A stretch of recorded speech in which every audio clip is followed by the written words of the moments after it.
Hello,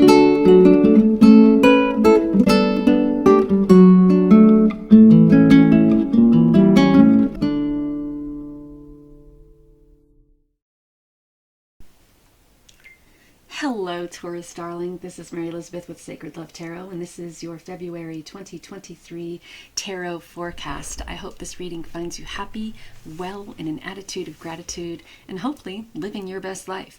If you're watching this, I would like to say to you to find your other signs, your moon and rising sign, and watch those as well. I kind of feel that yours will maybe tell a story. Perhaps maybe this, you'll go, huh? And then with the others together, you'll go, oh yeah, I get that. So if you're able to, if you already know, then look at the other readings. So my sun is Sagittarius, my moon is Capricorn, my rising is Aquarius. So there are places where you can go and you can find what your other signs are and maybe give those a look. But right now, this is for you, Taurus. Let's see what we have. All right, look at that. Ba, ba, ba, ba. So we have appreciation, magician in the mirror, and healer of the ages. So I feel, Taurus, that you guys are really starting. This is like a whole fresh start here. This is truly, this is the magician and the tarot, the magician in the mirror. It's being the person that you see yourself, right? When you look into the mirror, if you were to see yourself as who you truly desire to be, what do you see? And the healer of the ages is how you get there. You start releasing, letting go, opening up to the love around you, opening up to appreciation of self, loving self, admiring self, allowing other people to appreciate you and admire you as well, allowing others to bestow upon you appreciation, recognition, and not shying away from those accolades, not shying away when people say, I appreciate you, I recognize you, I see you, when people want to give you gifts, when people want to send you gifts of appreciation or recognition, if someone wants to hire you because they see your worth or give you a raise because they know your value, right? And there have been probably times in your life, a lot of times in your life, to where you have been told so frequently that you don't deserve, that you truly feel that you don't deserve. So when people say to you,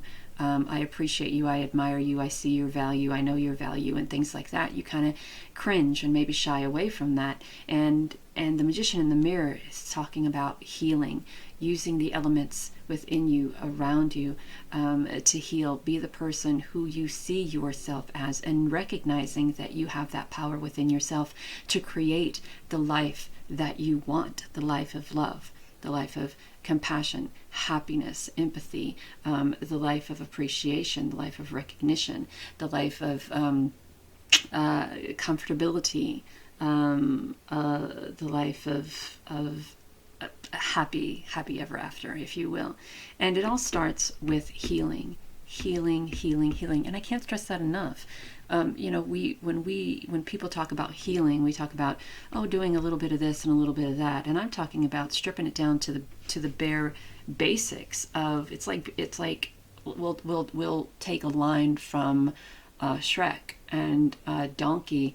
It's all about peeling back the layers, or Shrek and Donkey were talking about having layers, and it's about peeling back those layers and peeling those layers all the way back until you get to the parts that may sting a little bit and start healing from there. So there's no shortcut when it comes to healing. There's no shortcut when it comes to releasing and letting go the things in your life that have stopped you from being the true you who you desire to be, Taurus. So it all starts with healing and appreciation, and it's okay. It's appreciating yourself, loving yourself, seeing yourself for who you truly desire to be. Doesn't come from a place of ego. It comes from a place of self-love. And there is nothing better than when one can look in the mirror and say, I love you, I love you, I love you, and truly look at yourself as the person who you desire to be, and not shy away or cringe away or flinch, you know? So I love you.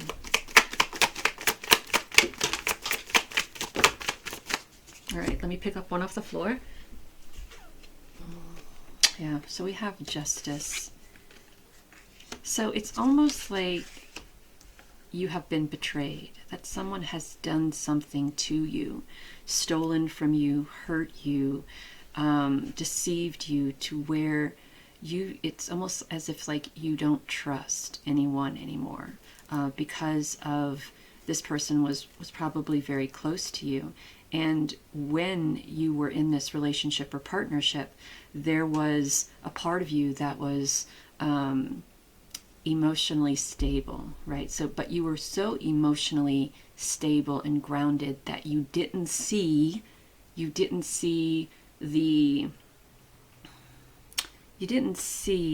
why other people were there to begin with. You didn't see that they were only there to take advantage of what you were able to offer them, or to take advantage of what you had until they already had it and then they were gone.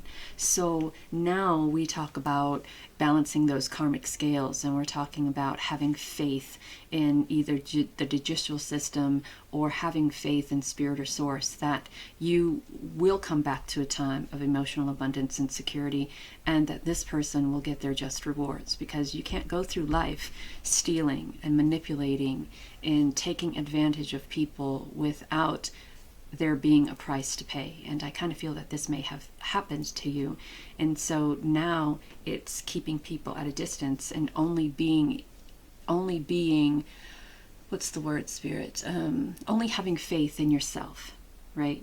I know, like somebody asked me earlier today, I am cooking for a bunch of people this weekend, and someone asked me earlier today, did I call out for help? Did I ask anybody to help? I said, no, I didn't ask anybody to help, because I don't want to be disappointed when they don't fall through. And that's almost what this feels like, right? It's that we sit in our own space of emotional security, and we don't allow people in because we don't want to be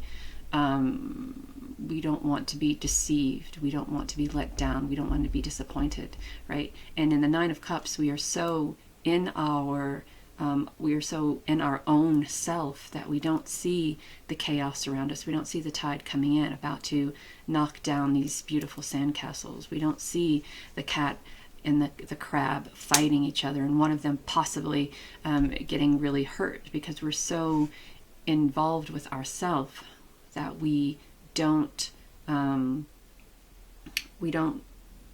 look at anything else, or the possibility of anything else happening, right? So this could either be someone who's already deceived you, or because you're so sitting in your place of appreciation and recognition for yourself that you don't see the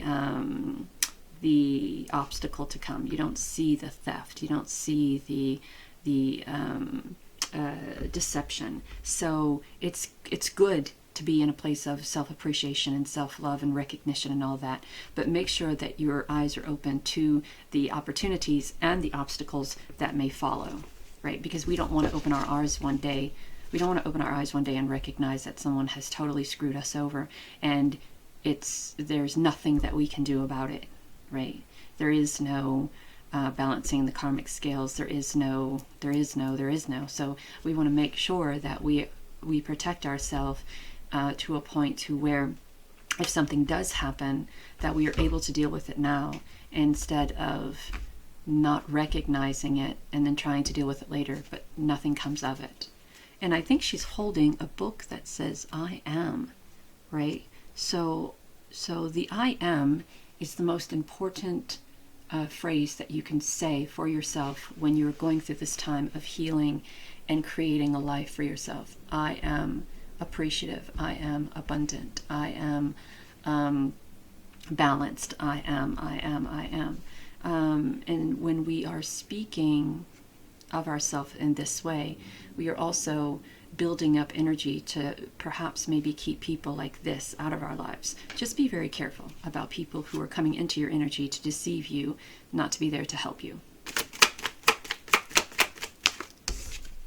And then we have the Ace of Cups.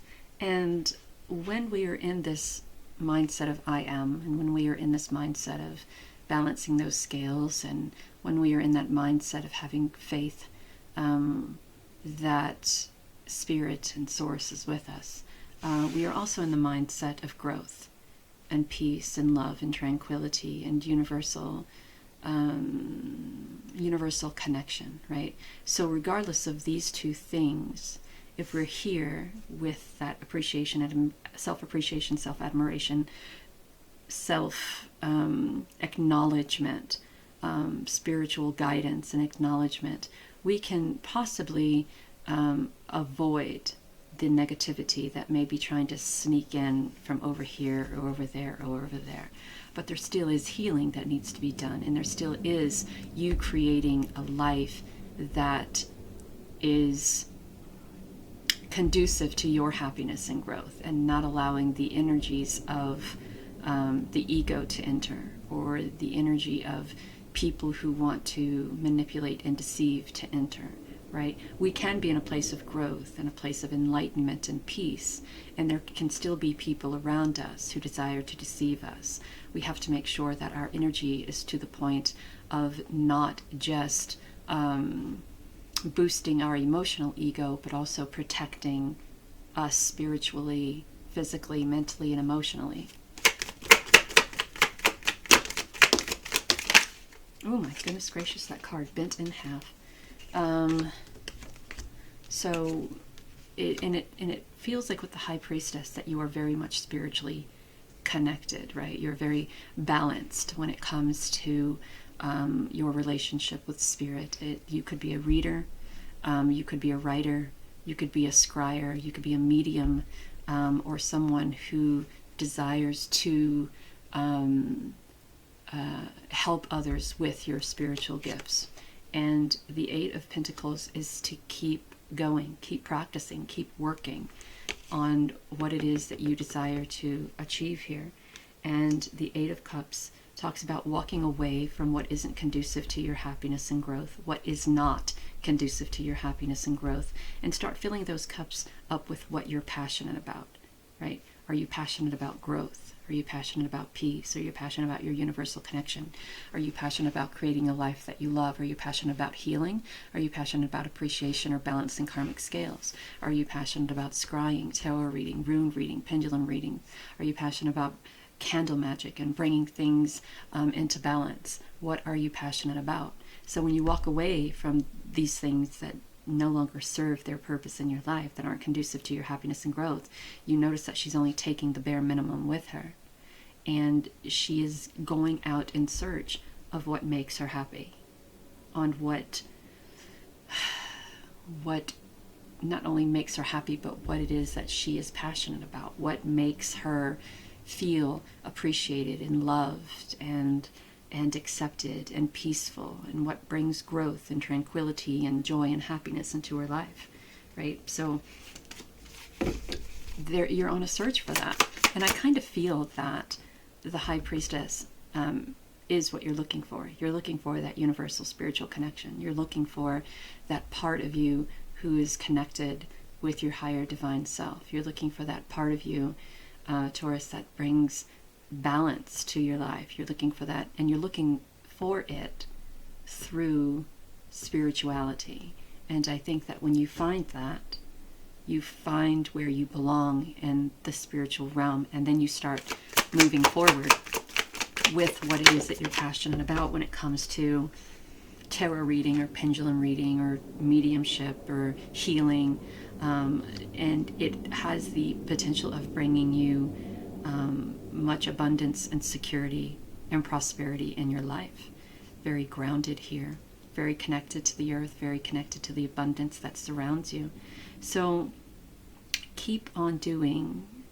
It's like you're on a journey here, and you may be taking the long way around, but you're on a journey here, and keep moving forward on that journey. Keep doing what you're doing, healing, using your powers of visualization to create the life that you want for yourself, right?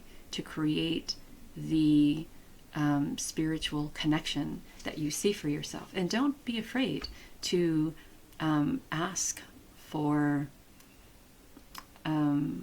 it's what I'm saying. It's okay to ask for money for what you do. This is how you will establish a time of prosperity and abundance in your life. That's okay. That's okay. It's perfectly fine. Because those who see you for who you are and the power that you have will recognize that, and they'll be okay with it. So the Ace of Wands, the aces are always gifts from Spirit, and this is a creative outlet. Again, pendulum, tarot, oracle, reading, studying, candle magic, painting, music, drawing, writing, going back to school, whatever the case may be. This is going to be a creative outlet for you that is going to be very substantial to your prosperity, your abundance, your growth, your grounding process, your healing process. Yeah. And then it's all about giving and receiving. And when I talked about allowing people to offer you for your services, that is exactly what's happening here. She's offering her for her services, or she's offering to her because she is paying it forward, and she is paying it forward, right? So a wise woman who is not only accepting but also giving. So, and that brings about the balance that we see here in the Justice card, or the balance that we see here in the High Priestess card. So creating a life of substance from your gifts, but also creating a life of balance by receiving and giving back, right? Never allow anyone to take and take and take and take and take, right? The moment that we open ourselves to giving, there will be people out there who will feel that you deserve to give without compensation because of your gift, right? And if it's a gift, it should be gifted, right? Doing what we do takes a lot of energy and a lot of time. And people who are only in it for themselves don't see that. People who recognize your gifts do. And as long as you are open to the prosperity and abundance and the passion that you have for your gifts, you will attract people who see you and appreciate you and recognize you. So Taurus, I hope that helps. I also want to talk about being very loyal to your gifts, being very loyal to the life that you desire to achieve, being very loyal to what you have created, your healing, your being very loyal to your balance, being very loyal to your growth and the peace that you find from your growth or from your connection to spirit and source. So I hope this helps, Taurus. And until next time, take care of you.